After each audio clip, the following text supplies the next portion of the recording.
इतने लोग को जहाज में बैठने का मन, जहाज में हमेशा 2 पायलट रहते हैं, दोनों को अलग अलग खाना दिया। जो जहाज चलाते हैं उनका एविएशन फील्ड में सबसे टफ माना जाता है लैंड में। हर 2 साल पे एक जहाज क्रैश, मेंटेनेंस खराब, चाइनीज जहाज बहुत, और पहाड़ी एरिया है, इसलिए पहाड़ी एरिया में बैठना ना, यहाँ मत बैठना, पूरा सफर तुम्हारा टेंशन में बीतेगा। तो लोग उड़ने के समय ही खूब मजा लेता है। एटी एयरलाइंस की एक जहाज फ्यूल सप्लाई बंद, हवाई जहाज हाइट पे है और फ्यूल सप्लाई बंद हो जाएगा तो कोई दिक्कत। अच्छा यही तो हुआ था अपने अहमदाबाद, गलती बस इतना मिस्टेक हुआ ना कि हथवा से 8500 ढक, और उसको लगा पहला डिसेंट मारना है कितना पे 6000, सामने दिख रहा है कि रे भाई विशाल पहाड़ और उतनी रफ्तार, पूरा जहाज घुस गया था।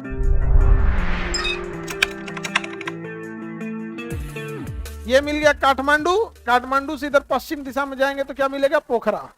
मिल गया पोखरा, काठमांडू के पश्चिम में पोखरा। सबको मिल गया पोखरा? मिला कि नहीं मिला पोखरा? काठमांडू के पश्चिम में पोखरा। पोखरा बहुत सुंदर जगह है घूमने के लिए, तो पोखरा में पर्यटक बहुत जाते हैं सब। काठमांडू और पोखरा में पर्यटक बहुत ज्यादा जाते हैं सब। अभी एक हुआ क्या था, एटी एयरलाइंस की एक जहाज काठमांडू से कहाँ जा रही थी? पोखरा। पोखरा जाने वाली थी, तो जो पायलट थे उनका प्रमोशन था, वो लास्ट फ्लाइट थी, उसके बाद उनका प्रमोशन हो जाता, तो सेकेंड इन कमांड से। लेकिन उनको फ्लैप कम करने की जगह ना कंडीशन लीवर कम कर दी है। जहाजों में फ्लैप जो होता है, वो विंग्स जो होते हैं ना, विंग्स, जहाजों का विंग्स ऐसे होता है, लेकिन उसमें एक मोटर लगा होता है ना, अगर उस फ्लैप को नीचे कर देंगे ना तो ऐसे नीचे झुक जाएगा। जब नीचे झुकेगा ना बहुत हवा काटने लगेगा, हवा काटने लगेगा ना तो उतरने में और उड़ने दोनों में सहूलियत होगा, क्योंकि दोनों के टाइम पे स्पीड कम होती है। तो अगर बराबर रहेगा ना तो गिर जाएगा। तो फ्लैप्स को जब उतरने होते हैं ना तो फ्लैप को झुका दिया जाता है, या तो 10 डिग्री, 20 डिग्री, 30 डिग्री। तो फ्लैप को झुकाना चाहिए। तो फ्लैप के जस्ट बगल में फ्यूल स्विच होता है, जिसे हम कंडीशन लीवर कहते हैं। वो जल्दबाजी में फ्लैप नीचे करने के जगह कंडीशन लीवर नीचे कर दिया, फ्यूल सप्लाई बंद। हवाई जहाज हाइट पे है और फ्यूल सप्लाई बंद हो जाएगा तो कोई दिक्कत नहीं आएगा, वो ग्लाइड करेगा ऐसे पतंग की तरह। उसी बीच फ्यूल सप्लाई ऑन कर दीजिए, थोड़ा टर्बुलेंस होगा लेकिन संभल जाएगा। हाइटे एकदम कम था, ऑन करते करते करते गिर गया और जहाज दुर्घटनाग्रस्त हो गया। और ये खबर जब आई तो हम जहाजे में बैठ रहे थे दिल्ली में, हम वॉल्यूम तेज कर दिए और उसमें न्यूज चला था, म्यूजिक है, नमस्कार आज की ताजा खबर, नेपाल में एक विमान दुर्घटना, सभी लोगों की मृत्यु। वॉल्यूम तेज कर दी, सबका फ्लाइट टेंशन में डाल दी। ऐसे कोई मतलब वो तो न्यूज हर जगह फैली जाती, सब लोग देख रहा था कि बताओ टेंशन हो गया यहाँ। जहाज बहुत। अच्छा यही तो हुआ था अपने अहमदाबाद में। अहमदाबाद में उड़ने के समय फ्यूल स्विच कटा था और वहां पे उतरने के समय था। उड़ने और उतरने के समय ही जहाज में दुर्घटना होती है, और अफसोस लोग उड़ने के समय ही खूब मजा लेते हैं। अरे वही सबसे डेंजरस टाइम है। उतरने के टाइम घर घर ताजमहल, कुतुब मीनार बिलार देख बिलार। उतरने के टाइम पे ही सबसे ज्यादा रिस्क होता है। और जहाज को उड़ाना टफ नहीं है, उतारना टफ है। जो जहाज चलाते हैं उनका एविएशन फील्ड में सबसे टफ माना जाता है लैंडिंग। सोचिए वो 150, 200, 250 की स्पीड। अब स्पीड डिपेंड करती है जहाज का साइज कैसा है। एकदम छोटा जहाज है तो 100, 110, 120 की स्पीड में उतर जाएगा। बड़ा है तो 250 होगा। कार्गो जहाज लिया हुआ है, ज्यादा लोड लिया और उतने जहाज की स्पीड में उतरना है, और एक तरह से जहाजिया पटकी न रहे रेनवे पे लेके, उस हिसाब से लेके आना है। थोड़ा भी दिक्कत हुआ तो गड़बड़ हो जाएगा। और भी जब 30 फीट की हाइट पे रहते हैं लोग रनवे के, 30 फीट की हाइट पे, तो फ्लेयर करके हल्का सा नोज उठा देते हैं। आता एकदम सीधा है, और जब 30 फीट बचता है तो हल्का सा उठा दिया जाता है ऊपर कहीं से, ताकि पिछला चक्का टच हो, उसके बाद अगला हो। अगर तीनों एक धड़ाम दे फेंक देता वही मारता थूर देता ले जो। और पटना जैसा एयरपोर्ट सबसे रिस्की। तो मुंबई यहाँ से आ रही थी जहाज, हालांकि नेपाल एयरलाइंस में हर 2 साल पे एक जहाज क्रैश कर जाती, मेंटेनेंस खराब, चाइनीज जहाज, सब में बहुत दिक्कत है। और पहाड़ी एरिया है। नेपाल दुनिया का सबसे बड़े बड़े पहाड़ कहाँ है? नेपाल। समझे?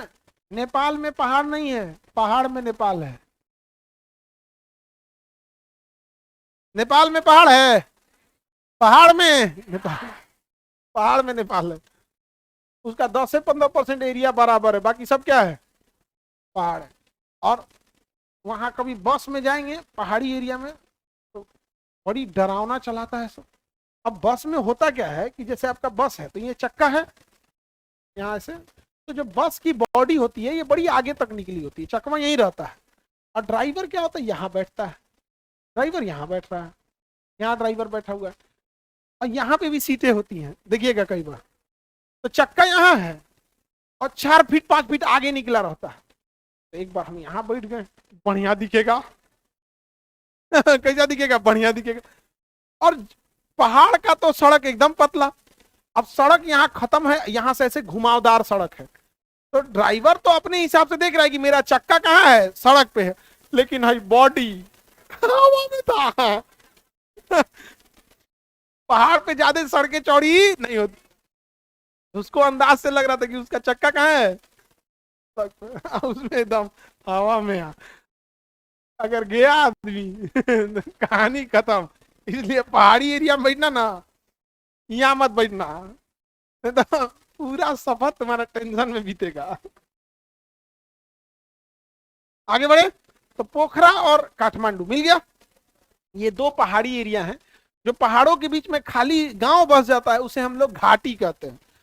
2 पहाड़ों के बीच में अगर कोई गांव बस गया तो क्या कहलाएगा, घाटी। जैसे देहरादून एक घाटी है, काठमांडू एक घाटी है, पोखरा घाटी है। तो घाटी पहाड़ों के बीच में बसा जगह क्या कहलाता है, घाटी कहलाता है। अब पहाड़ों के बीच का दरार रास्ता क्या कहलाता है, दर्रा। पहाड़ों के बीच का रास्ता दर्रा, और शहर बस गया तो घाटी, शहर बस गया तो घाटी। काठमांडू में भी बहुत सारा विमान दुर्घटना होती है। जब काठमांडू में कोई जहाज जाता है तो उसको बहुत सारे पहाड़ों को पार करके काठमांडू एयरपोर्ट पे उतरना होता है। एक बार पाकिस्तान का एक जहाज आ रहा था, PIA पाकिस्तान इंटरनेशनल एयरलाइंस, बहुत बुरा मरा था बेचारा सब, बहुत दर्दनाक। यहाँ पे ऐसे पहाड़ थे, स्टेप डाउन था, ऐसे नहीं था। ये वाला पहाड़ ज्यादा हाइट था, फिर कम था, फिर इससे कम था, फिर ऐसे था, फिर ऐसे, फिर ऐसे उतरना था। तो जहाज के पायलट वाली इस जहाज इसका हाइट था 8500, कितना था, और इसका हाइट था 6000, और फिर ये 4000, और फिर ये 2000। तो इसे कहते हैं स्टेप डिसेंट, धीरे धीरे धीरे धीरे डिसेंट करके लाना। अच्छा खाली जमीन है तो कोई दिक्कत नहीं, जैसे पटना में किसी जहाज को उतरना रहता है तो बक्सर के पास से ही आजमगढ़, उत्तर प्रदेश का जो आजमगढ़ है ना, वहीं से डिसेंट करना चालू कर देता है, धीरे धीरे धीरे धीरे नीचे। इससे फायदा क्या है, वो नीचे भी आ रहा है और आगे भी बढ़ रहा है। अब पहाड़ी एरिया में ऐसे नहीं होता, आपको अचानक नीचे लाना होता है, समझे, स्टेप डिसेंट कर रहा था। उस से गलती बस इतना मिस्टेक हुआ ना कि जो वो स्टेप डिसेंट का चार्ट पकड़ा हुआ था तो एकरे पे हाथ रख दिया, जो उसको चार्ट मिला हुआ था ना पेपर, उस पे हाथ रख दिया। अब 8500 ढक गया, उसके हथवा से 8500 ढक गया, और उसको लगा पहला डिसेंट मारना है कितना पे, 6000। अरे भाई साहब 8500 पे बाहर था, और सब कुछ सही लाया, पाकिस्तान से उड़ा के लाया भी, एकदम बेहतरीन उठा के लाया, इस्लामाबाद से पूरा इंडिया पार किया, इंडिया पार करके काठमांडू में घुस गया। और उसका जो स्टेप ले रहा था, स्टेप डिसेंट, तो फर्स्ट स्टेप डिसेंट, तो उस 8500 पे हथवा रख दिया। अब पहला स्टेप डिसेंट कितना मार दिया, 6000। तो ऊपर बादल होता है, नीचे आते हैं तो कुछ दिखता नहीं है, अंदाज से आदमी नीचे आ जाता है, हाइट आ जाएगा, पूरे बादल में छुपा था।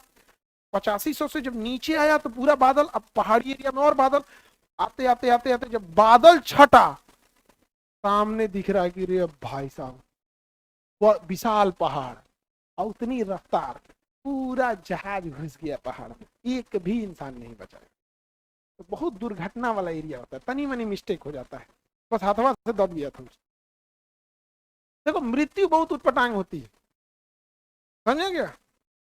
यमराज, यमराज अलग होते हैं, वो हमारे शरीर से नहीं, हमारी आत्मा से प्रेम करते हैं। लोग कहते हैं ना कि आत्मा से प्रेम करने वाला चाहिए, असल में वो किसको बुला रहे हैं, यमराज ऐसा चीज होता है जो हमारे शरीर से प्रेम नहीं करता, हमारे रूप रंग, अमीर गुर, धन दौलत, किसी से मतलब नहीं, रूप रंग से, केवल वो आत्मा से प्रेम करते। नहीं समझाया आप, किसी को दिक्कत तो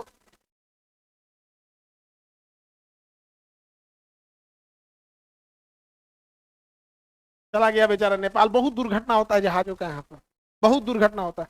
एगो जहाज दुर्घटना एगो नेपाल में और हुआ था, काठमांडू से, वो इंडोनेशिया से आ रहा था, जकार्ता से उड़ान भरा, जकार्ता से उड़ान भर के चल आया कहाँ पे, काठमांडू में।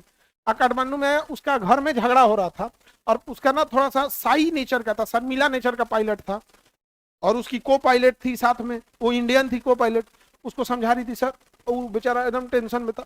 सब हमको ऑफिस में बोलते हैं, सब हम किसी काम के नहीं है, घर में भी हमको डांटता है, सब यहाँ पर किसी काम के नहीं। कहीं सर सर सीधा चलाइए सीधा, मेरे जीवन ही खराब है, उलाट दिया सोचा ले जाके।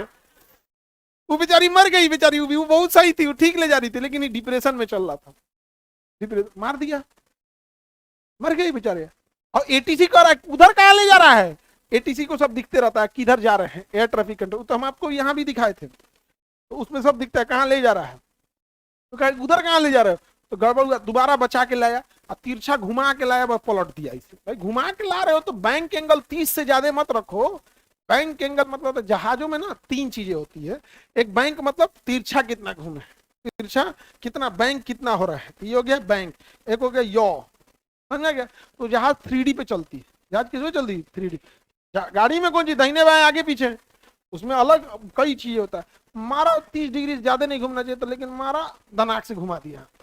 अभी जर्मन विंग का एक जहाज था, जर्मनी का जर्मन विंग, 2018 की बात है, ज्यादा दिन पुराना बात नहीं है, तब 2017 या 18 की बात है।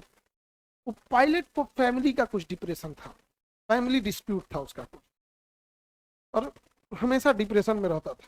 तो वो जब जहाज में बैठा, जहाज में हमेशा 2 पायलट रहते हैं, दोनों को अलग अलग खाना दिया जाता है, दोनों को अलग अलग ड्रिंक, एक कॉफी पिएगा तो एक चाय, तो ठंडा पानी तो नॉर्मल पानी, गर्म ऐसे, ताकि दोनों एक के साथ बीमार मत पड़ जा सब। पता चला कॉफी पिला दिया, कॉफी में कोई गड़बड़ी था, दोनों सूझ जाएगा सब, इसलिए दोनों अलग अलग दिया जाता है। तो एक जो पायलट था ना, वॉशरूम करने के लिए गया, तो जो डिप्रेशन वाला था, ये प्लान बनाया कि आज मर जाएंगे, तो चलो अकेले मरना है, अकेले मर, बस वो अंदर से बंद कर दिया। जहाजों का जो पायलट जिसमें बैठता है ना, उस कमरे को, केबिन को कहते हैं कॉकपिट। और 9/11 जब 2001 में अमेरिका में हमला हुआ ना, तो जहाजों का जो कॉकपिट है, तो उसको बुलेट प्रूफ बना दिया गया कि अब आप ढकेल के उसे तोड़ नहीं सकते, अब ढकेल के आप नहीं तोड़ पाएंगे, कितनों तोड़ते रहिए नहीं तोड़ पाएंगे, जब तक पायलट अंदर से पासवर्ड ना लगा। उसका एक पासवर्ड भी होता है, और पासवर्ड भी लगाएगा ना तो अंदर से वो एक्सेप्ट करेगा तभी खुलेगा, तो बाहर से ही नहीं कि बाहर से पासवर्ड डाले घुस गए अंदर, नहीं तो हाईजेक करने वाला आएंगे सब पकड़ेगा एयर होस्टेस को, और 4 को में 1 को मारेगा तो 3 को पासवर्ड बता देगी। उनसे को मोह माया थोड़े रहता है कि कितना मरेंगे, उसको पैसे थोड़े पूछेगा पासवर्ड बता दो, पुलिस थोड़े है कि टॉर्चर करके 3rd डिग्री करे, पासवर्ड रुको पासवर्ड बताओ, बंदूक निकलेगा, ये तुम्हारे साथ है कहाँ है पासवर्ड, तुरंत बता देंगे आप।